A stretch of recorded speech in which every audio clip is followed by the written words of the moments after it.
If it's cold here, wherever you are in Europe, come and visit me to Malaga, ha? Makita-kita tayo doon. So we can have coffee, my famous na paella, okay?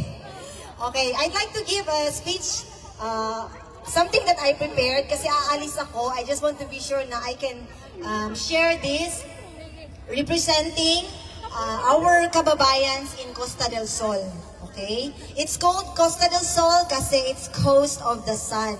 300 guaranteed days there is sun.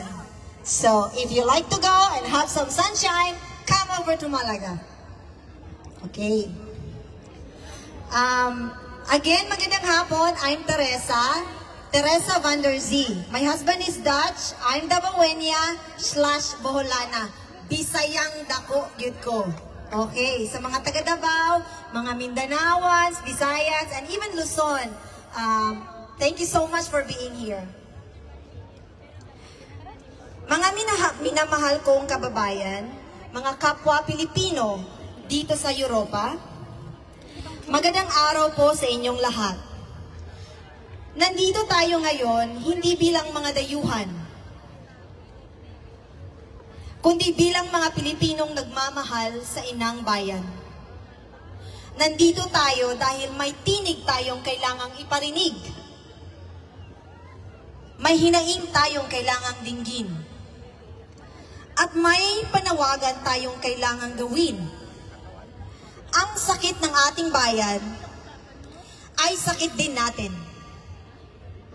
Tayo man ay malayo sa Pilipinas, pero ang puso natin ay nandoon. Tama ba? Kaya't sama-sama tayo ngayon, isang malakas na tinig.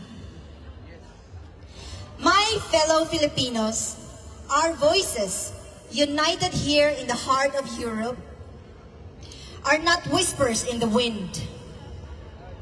They are a thunderclap echoing the profound frustration, the righteous anger, and the desperate yearning to our people back home. We gather not just as observers, but as citizens whose hearts bleed for a nation we love deeply. A nation currently shackled by the failures of its leadership. Look at our Philippines under the current administration. Since May 2022,